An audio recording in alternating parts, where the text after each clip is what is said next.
আসসালামু আলাইকুম প্রিয় ফেসবুক বন্ধুরা এবং ইউটিউবের সাবস্ক্রাইবার ভাইয়েরা, আশা করি সবাই ভালো আছেন। আজকে আমি কথা বলবো সম্প্রতি মুস্তাফিজ ইস্যু নিয়ে বাংলাদেশ আনুষ্ঠানিকভাবে সিদ্ধান্ত নিয়েছে যে বিশ্বকাপে তারা দল পাঠাবে না। কেননা যেখানে মুস্তাফিজের মতো একজন সাধারণ ক্রিকেটারের নিরাপত্তা হুমকিতে এই ভয়ে তাকে ভারত প্রত্যাহার করছে এবং কলকাতা নাইট রাইডার্স বাধ্য হয়েছে মুস্তাফিজকে বাদ দিতে। এখন বাংলাদেশ বিশ্বকাপ খেলতে যাবে কি যাবে না এটা নিয়ে অনেকটা আলোচনা সমালোচনা চলতেছে। ঠিক এই মুহূর্তে এসে আমাদের বাংলাদেশ জাতীয় দলের সাবেক অধিনায়ক তামিম ইকবাল, যিনি বাংলাদেশের অন্যতম সেরা ব্যাটসম্যান কোনো সন্দেহ নেই, তিনি বলতেছেন যে অনেক কিছু বিবেচনা করে বাংলাদেশের ইন্ডিয়াতে বিশ্বকাপ খেলতে যাওয়া উচিত। সে কারণ হিসেবে দেখা যাচ্ছে যে আমাদের আয়ের বিরাট একটা অংশ আইসিসি থেকে আসে। এখন আমাদের আয়ের বিরাট একটা অংশ আইসিসি থেকে আসে, এটা সত্য, কিন্তু আমরা তো ইন্ডিয়া থেকে আসি না। দ্বিতীয় কথা হচ্ছে ইন্ডিয়ার সাথে যে এখন বাংলাদেশ খেলতে যাইবে কি যাইবে না, এটা এখন আর ক্রিকেটীয় সম্পর্কের মধ্যে নাই। এটা বাংলাদেশের একটা ইজ্জত এবং সম্মানের উপর নির্ভর করতেছে। এটা নিয়ে তামিম ইকবালের এই কথার পর স্বাভাবিকভাবেই বাংলাদেশের জনগণ খেপে গেছে এবং এটার বিরুদ্ধে কথা বলতেছে এবং বিসিবির একজন পরিচালক তাকে দালাল হিসেবে আখ্যায়িত করছে। এই প্রথম বাংলাদেশের দলমূল নির্বিশেষে তামিম যে দালাল, এটা নিশ্চিত হয়ে গেছে।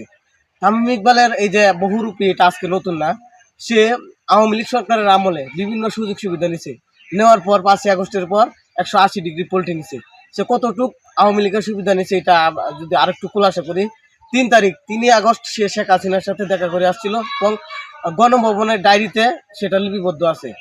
এবং কিছুদিন আগে যে বিসিবি নির্বাচনটা হয়েছে, ওইটাতে হস্তক্ষেপ করার জন্য সে বিরাট কোহলি এবং ভারতের বেশ কিছু ক্রিকেটারের সাথে আলাপ করছে।